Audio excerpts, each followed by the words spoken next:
KUAM TV, 65 years of firsts on Guam. KUAM News Headlines is presented by Calvo's Insurance, a legacy of trust, serving Micronesia since 1938. Matson, celebrating 25 years of commitment to Guam, Micronesia, and the CNMI. Cars Plus Hyundai, home of the Kona electric vehicle, an electric heart with an SUV soul. Test drive yours today at Cars Plus. McDonald's of Guam, I'm loving it, and King's Restaurant, serving your local breakfast, lunch, and dinner favorites for over 45 years.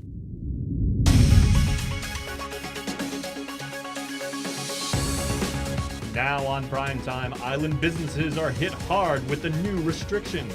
Plus, an override of the governor's bill falls 2 votes short. And a man has been arrested for the August 13th robbery of First Hawaiian Day. Half a day, good evening everyone. Guahusi Isaiah Uggan, and thanks for tuning in. No reaction from the governor yet on the pushback to Friday's executive order that bans the non-vaccinated from working or patronizing various private establishments at events. Protesters over the weekend complained that the mandate infringes on their freedom of choice. Two groups who've been closely associated with Adaloop's COVID-19 prevention effort, the Physicians Advisory Group and the Guam Hotel and Restaurant Association, are also pushing back. And late today, the Chamber of Commerce issued a statement urging the governor to rescind her executive order. They say certain businesses' operations may be comprised if employees choose not to comply and cannot work. They may also potentially be forced to let them go. The chairman of the Physicians Advisory Group says they've never recommended a vaccination mandate for private sector employees. In announcing her executive order, the governor described it as a restriction of movement order. It prohibits the entry of unvaccinated patrons and employees into establishments, with the net effect being the same as a vaccine mandate. Dr. Hoa Win says that part of the order should be rescinded. I think that decision of mandate the employee of the business to be vaccinated, that should really need to be changed. I think that we have to respect people's choice of getting the vaccine or not getting the vaccine. He believes the majority of the executive order should be revised in order to make it safe for the public, but also safe for businesses to stay open. Wynn says he didn't know about the vaccination mandate until he heard about it from the governor's press conference. Meanwhile, as mentioned, GHRA also came out against the vaccine mandate for employees. GHRA President Mary Rhodes says she too was caught off guard by the governor's Friday order. She says businesses needed the flexibility to make that decision on their own while also abiding by established protocols. We have led a lot of initiatives together with public health, with the Physicians Advisory Group, with GRMC and AMC. We've done a lot of the vaccine clinics, but we don't mandate vaccines at the workplace. We've never been for that. We've always said it's up to the employers. She says this is especially true for smaller businesses who don't have the same flexibility and employees of larger businesses. They need to make compliance decisions based on their specific circumstances. If you want to operate at more than 25 for social gathering, or you're willing to check for proof of vaccination, then you can operate at 100%. It's actually a lot more reasonable. It gives everybody some flexibility. It allows everybody to still make educated decisions on how they're going to interact in the community, still practice safe and health protocols. She says, more importantly, it balances the safety of the community together with our economy. The future of some small businesses could be up in the air as they scramble to figure out how to implement the governor's executive order, and for at least one, they're closing up shop. Known for their island apparel and sweet treats, the governor's latest executive order has left a sour taste with Hafaloha. It's very difficult for myself and my wife to implement such a thing. Right? They're not into politics, but relied on prayer to make the difficult choice to close their shop in Timuning. What we do have is we have God's discernment to let us know that this doesn't feel right. When you start segregating people based on any characteristic, and currently it's the whether or not you're vaccinated, it doesn't sit well with us. Aloha owners Tara and Leonard Ka'ai feel the governor's executive order to mandate establishments like theirs to have their staff and patrons fully vaccinated is not only unethical but unconstitutional. We're being pushed into a corner where we feel like we have to do it or else, and it's not right. For local business owner Melker Manabusin, he's been pushed out the door. I don't even know where to start, basically. Manabusin, who has tested positive for COVID in the past, is unvaccinated. He owns Coffee Slut in Hagåtña and is preparing to open up another location. But I'm just very disappointed that I can't go to my job site and perform my duties because I'm unvaxxed, and I'm the problem now. The unvaxxed is the issue now. That sucks. Like restaurants, fitness centers are left navigating how best to comply with the latest executive order and public health guidelines or face fines. Samantha Sablon with Custom Fitness says they'll continue to do what they have to. And I just don't think that putting these mandates on these businesses is going to encourage anybody to get the vaccination. Yeah. I mean, if that was the goal of this, I don't think it's going to have the effect that was intended. It was on July 29th Guam achieved 80% adult herd immunity. Overall, Guam has a 78% vaccination when eligible children are included. This leaves about 22% of the island's eligible population unvaccinated. Local businesses who do not comply with the executive order could face fines starting at $1,000. Aloha has closed their brick and mortar shop in Tamani, but instead will only sell apparel online for now. And today, Mescal Restaurant came out against the governor's executive order, stating they strongly oppose the mandate requiring proof of vaccination and the restriction of movement for the unvaccinated. Segregation in any form and for any reason is wrong. Mescal Enterprises says they will do everything possible to fight this discriminatory mandate, both legally and politically. As COVID hospitalizations have gone up, so have numbers for non-COVID related illness. Guam Memorial Hospital Administrator Lillian Posada says just today they began transporting patients to a skilled nursing facility in Barrigada Heights to make room. But it's only for the non-COVID patients, because we do have quite a bit of non-COVID patients who really do not need to be occupying an acute care bed. So we're shifting them over to the SNF. It's still non-COVID at the SNF, so that we can then accommodate more COVID patients who are acutely ill here in the hospital in Tamuni. Posada says 7 non-COVID related patients were transported.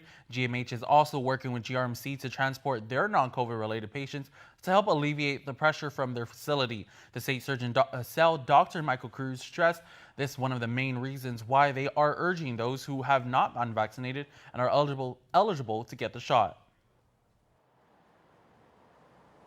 The hospital is the last line of defense. The first line of defense is you, people of Kuam. And you've done a great job with wearing your mask, social distancing, and your hygiene. But now there's one more weapon that you can use, and that is the vaccination. So we're pleading that those that are eligible for the vaccination, please go out and get this done and protect our community. The majority of the 25 hospitalizations reported Sunday were unvaccinated. Posadas also confirmed they recorded their first pediatric hospitalization, a child under the age of 15. While businesses soared through the governor's executive order, hundreds of people were lining up to get vaccinated and tested today. With more is KUAM's Daniel Perez. Long lines filled the vaccination clinic at the Micronesia Mall.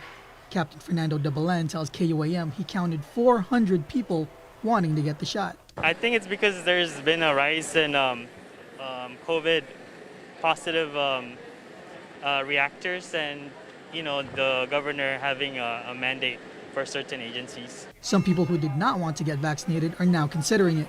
Some companies and government agencies are also requiring their employees to take the vaccine in order to stay safe. I have heard of people that are more hesitant to get the vaccine because of issues with their jobs, but we try our best to make them feel more confident about getting the vaccine and all the benefits that it entails. Over at the COVID community testing site in Tizan, nearly 500 were tested today.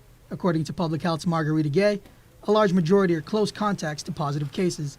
To either their household their workplace or, within the community, like their friends, because their friends, family were positive in the last 2 days, given the positive test. So they're here because they were in contact with them, majority of them. But there's some that, they just want to get tested before they get the vaccine. The Joint Information Center had resumed releasing numbers on weekends, and since Friday night, Guam has seen a total of 194 positive cases of COVID-19 out of 2,745 tests conducted. As of Sunday, 25 people were hospitalized, 5 receiving ICU level of care, and 1 on a ventilator. Of the 25 hospitalized, 19 are unvaccinated. Reporting for Guam's News Network, I'm Daniel Perez. Proof of COVID vaccination is now required to enter the Guam Veterans Cemetery. The Veterans Affairs Office announced the guidance in an email to stakeholders and the media. It says it is following public health guidance and the governor's executive order requiring the proof in order to attend funeral services, viewings, visitations, burials, and or other funeral services. For those of you who lost your vaccination card, you can request a replacement card from Public Health. You can also call the agency's immunization program at 735-7143, Monday through Friday between 8 a.m. to 5 p.m., or you can email publichealth@dphss.guam.gov. It will take about 5 business days for you to receive the card, which you will have to pick up in person. You can read the entire process on our website or social media pages. A man from Hong Kong signed a plea agreement admitting to bringing in and selling cards, boasting to protect people from viruses. The Tama virus shutout cards aren't legally authorized or permitted by the U.S. EPA under the Federal Incested and FIFRA Act. Court documents state Kwang Ya Lam admitted that around March last year he sold these cards to a vendor in Jigo and to others. He agreed to pay a fine of almost $40,000. Stick around for more news here on Primetime. You're watching KUAM. Social distancing may be the new norm, but connection will always be our tradition. Through good times and tough times, we remain connected with you. Masks may be the new fashion, but protection will always be our style. You can always count on us to protect the things that matter the most. Sanitizing may be the new routine, but caring will always be our practice. We care about your loved ones and the things you value the most. And as we welcome our new normal, one thing remains certain: we will always be here for you. We're open and ready to serve you. Calvo's Insurance, a legacy of trust.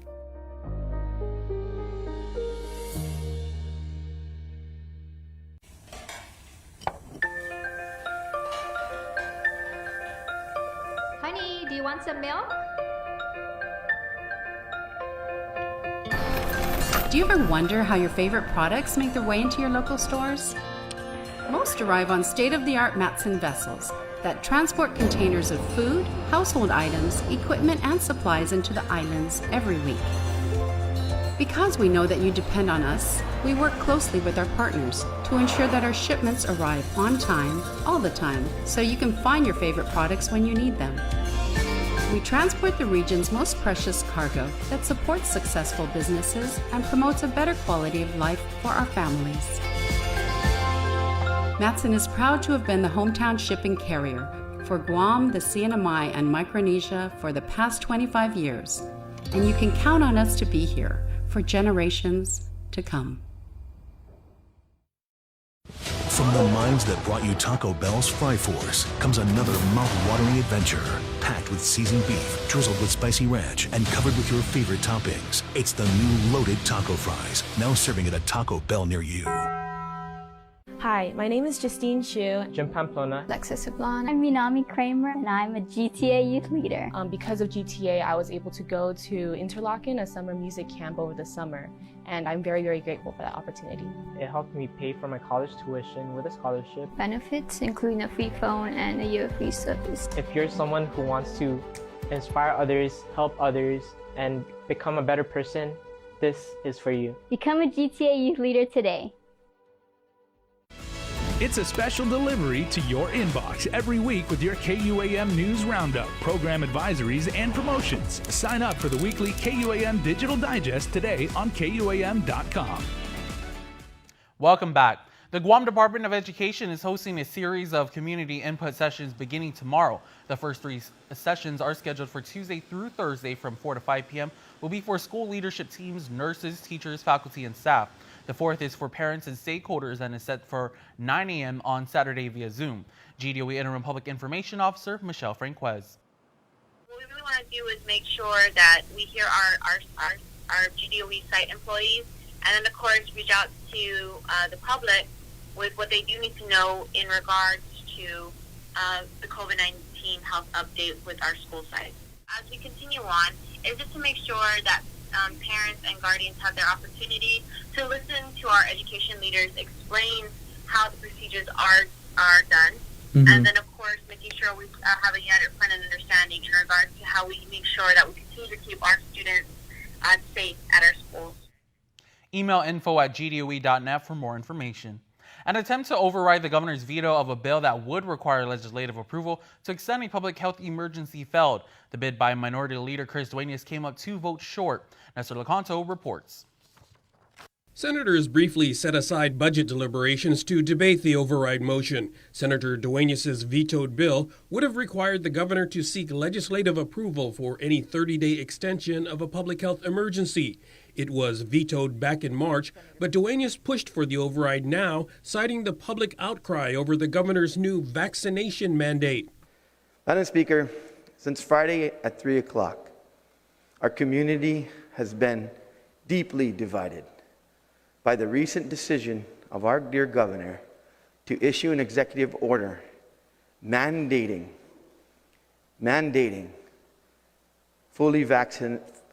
individuals to be fully vaccinated to participate and be patrons in our business community, to work in our business community, and this has been nothing less than caustic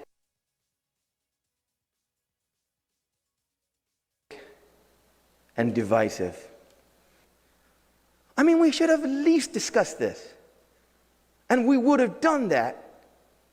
And we can do that if we override this bill and it becomes law. Most of the other Republicans also spoke out for an override, but Democrat Clint Rigel pushed back. The word vaccinate is not even in the bill. Not once. Nothing about the governor's executive order, nothing about the vaccination mandate. But that seems to be what everyone's arguing about here today. That's not what the bill does. What this bill does is it strips executive powers from the ability to declare public health emergencies. That's a power that was given to the executive branch by design, by the nature and the function of the 3 branches of government. The executive branch has to execute functions. 10 votes are needed to override. It failed, though, with just 8. The no votes included Rigel, Amanda Shelton, Jose Terlahi, Sabina Perez, and Republican Mary Torres. Vice Speaker Tina Barnes and Senator Joe San Agustin were absent. For Guam's News Network, I'm Nestor Lecanto. Senators continued budget deliberations in the afternoon and passed several amendments to ensure that any revenues in excess of appropriations are directed to tax refunds and credits. Highway Patrol is investigating a fatal head-on collision that occurred in Sinahan near the Chatwood Bridge on Sunday night. The crash involved a Toyota Highlander traveling north and Toyota Corolla heading south. The man driving the Corolla was transported to Naval Hospital, where he was later pronounced dead. All 3 occupants of the Highlander were transported to GMH. This afternoon, Naval Hospital spokesperson J.C. Matanani confirmed the victim as 18-year-old Jared Perez. GPD has confirmed that the 49-year-old female involved in the August 16 auto pedestrian incident has succumbed to her injuries on August 21st. As we reported, the crash occurred in the morning on Route 16 Army Drive in Harmon. She was pronounced deceased by Guam Regional Medical City physicians. This crash investigation remains open. Police are still on the lookout for 39-year-old Manuel Jr. Cabrera Tautau. He's wanted for questioning in an incident around 5:30 Saturday morning in which a man was stabbed multiple times and then allegedly set on fire along Facino Street in Dededo. The victim was reportedly screaming for help. He was rushed to the hospital for severe injuries. The Tautau is described as Chamorro, standing 5'9", weighing about 240 pounds. He was last seen in the NCS area. He is considered armed and dangerous. If you know of his whereabouts, you're urged to call GPD at 475-8615, 8616, or 8617. The note read as follows: put the money in a bag. I am Rob, your Rob. Just put until I walk out. Thank you. Vicente Guerrero Perez made his initial appearance in district court today for robbing approximately $1,500 from First Hawaiian Bank at Capadres Mall on Friday the 13th. Perez then walked over to King's restaurant next door and ordered food. Investigators located Perez, who was checked into Guam Behavioral Health days later. Court documents stated he knew it was wrong to rob the bank. However, he wanted to be caught, and that was the reason he went next door to eat and wait for the police to arrive. However, when he felt the police were taking too long, he left. Perez's next hearing is set for September 3rd at 2 p.m. 53-year-old Vincent Peter Torre Garrido was arrested for the burglary and theft of $20,000 worth of items from the Timoning Senior Center. The break-in occurred earlier this month when a window was smashed, security cameras damaged, and lines cut. Numerous electronic items, including a PA system, were stolen. According to court documents, Garrido admitted to burglarizing the center and trading and selling the items for methamphetamine. He was charged with burglary, theft, and drug-related offenses. Sports is up next, and still to come, your Cold Stone Creamery birthday shoutouts.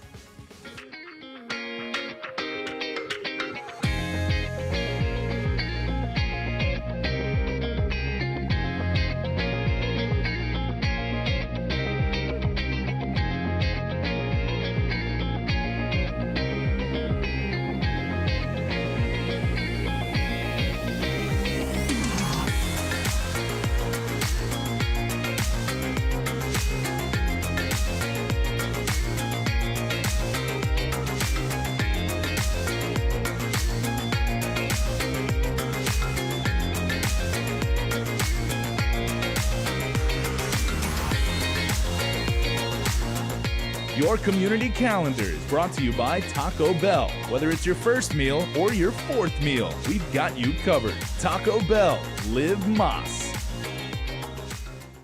Do you feel like you're missing out on something? Make life more rewarding with Pacific Points. Earn and redeem points for bill rebates and free load at IT&E, discounts on fuel at Shell, vouchers at Foodies, and United Mileage Plus miles. You can even pay with Pacific Points at IT&E, Shell, and Foodies. Pacific Points. Do more, get more. Yes, that song is going to make my roost fries famous. That's what I'm talking about. Now all I need is for you to wear this. I'm not putting that on. All I want is roost fries. My new roost fries, only at Jack in the Box. Summer is here, and at Cars Plus, we have the perfect Jeep for your summer adventures. Whether you're going off-road or just getting ready to hit the beach down south, make this the summer event you find your Jeep. Like the 2021 Jeep Wrangler or the 2021 Jeep Gladiator. Equipped with Guam's only lifetime powertrain warranty. Call us at 477-7807 or visit our website at carsplusguam.com to schedule a test drive today. Cars Plus, driven by you. KUAM Sports is brought to you by Docomo Pacific. Better together.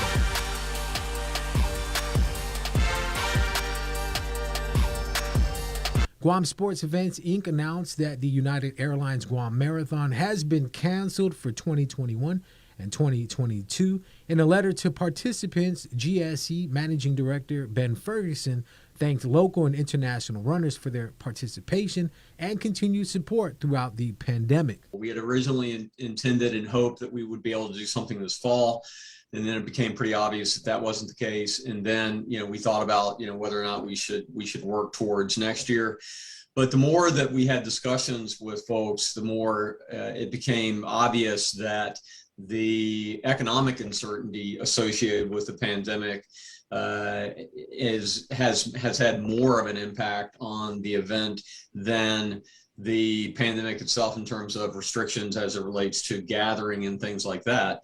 And I think the economic uncertainty obviously stems from the fact that there's just so much uncertainty in terms of how long this is going to last and when can actually people start gathering again. So, it made sense for us to hit the pause button.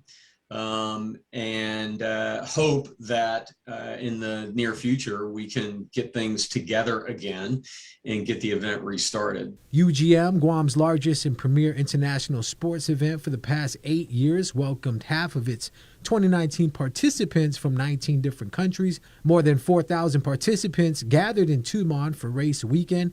UGM went virtual in 2020 to offer participants a safe week-long virtual race event complete with finisher's medal, event t-shirt, beach mat, event towel, and event bag. It was a great example of how we can do great things when we put our mind to it and we can all work together. Our memories of those 8 years are just amazing, and the what we've done to promote the island internationally. I mean, if you consider that we had 19 different countries represented that were coming here to run the event, and we've always thought of the event as just being this amazing marketing opportunity for Guam. And I think in that regard, it was a complete success. I mean, runners that came here got to see a side of Guam that they wouldn't get to see otherwise. They got to experience, being with people that call Guam home and seeing parts of Guam that they would have never seen. Ferguson added, "We thank our title sponsor, United Airlines, gold sponsors, Guam Visitors Bureau, and Pacific Islands Club, and all of these sponsors and volunteers for their valuable support in helping to make that possible for Guam." When we have employees, as any organization, you have employees that leave, and we always like to say, it's not goodbye, it's see you later. And so that's kind of our approach with this. And, this pandemic has dragged on longer than any of us would have thought. But let's hope that there is light at the end of the tunnel and that we can get things moving again. And I appreciate the opportunity to come on your show, Dave, and express my appreciation to everyone in the community for this. So thank you for that. And thank you very much to KUAM for everything that you guys have done to support the event and be a promoter of it. KUAM Sports is brought to you by Docomo Pacific. Better together.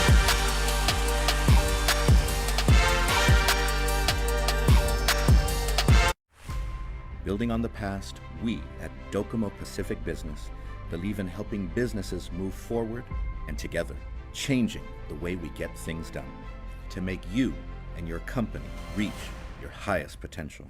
Trust in our commitment to bring you the best solutions for all your business goals. We are Docomo Pacific Business. Let's work better together. I wish Tuesdays were easier. Band practice, soccer, whatever that is, Nathan is working on. Nobody has time to cook, but the big dinner box from Pizza Hut is the answer. 2 pizzas, wings, breadsticks. It's the easy way to feed the whole family in one box. My youngest wants to start tap dancing. Did you hear me, Gary? This saves time. You let that girl tap. You let that girl tap. The big dinner box, only from Pizza Hut. No one outpieces the Hut. Welcome back. We continue with a series that airs every Monday highlighting some of the island's businesses who are Guam Safe certified by the Guam Visitors Bureau and have the World Travel and Tourism Council Safe Travel stamp. Tonight we feature Jamaican Grill restaurants. Guam Safe and WTTC Safe Travel Certified Program Showcase is brought to you in partnership with the Guam Visitors Bureau. Today, my name is Omar Naboul. I am the marketing guy for Jamaican Grill Restaurants. It's important for Jamaican Grill to take part of the Guam Safe Certified and the WTTC Travel Stamp. Mainly because it's a communication effort. It's a team effort, and we want to make it known to the world that we are part of this initiative to invite our tourism market back and to reassure them that they are safe when they visit our island and our restaurant.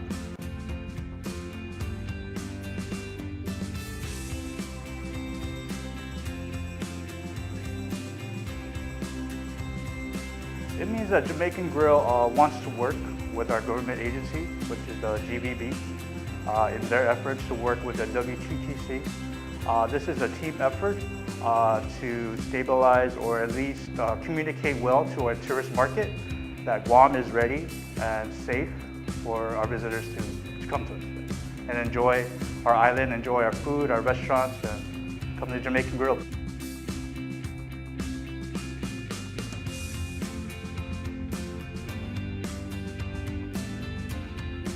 how can we make it a little safer for everybody.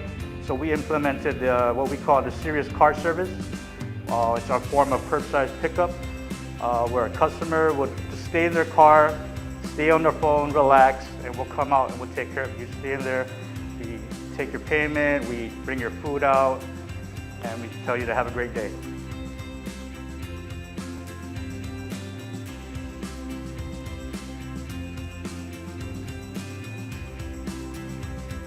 Well, this is the first step.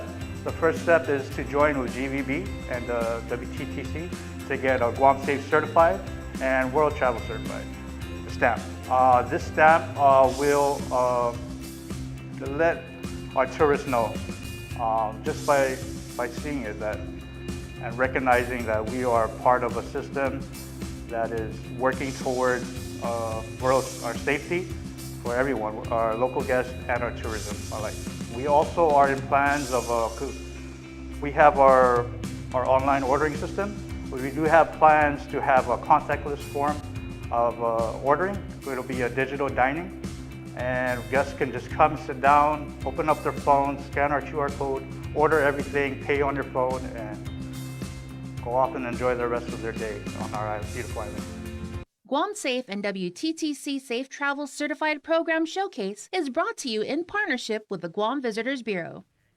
For a complete list of Guam Safe Certified and WTTC Safe Travel Certified businesses, or if you would like to know more on how to receive such certification, log on to visitguam.com now. And before we close out the news tonight, our latest round of the birthday shoutouts from the Coast Zone Creamery Birthday Club.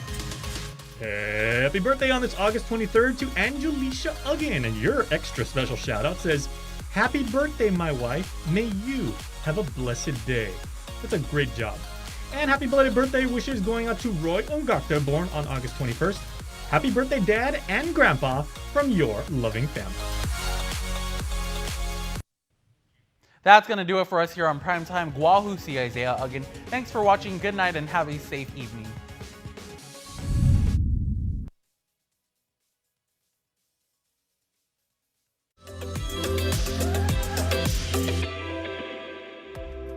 Hafa day and welcome to KUAM News Extra. I'm your host, Jonagan Charfris. Thanks so much for tuning in. Well, as you can see, I'm here at the Guam Animals in Need Shelter here in Jigo, and I speak with Executive Director Allison Hadley.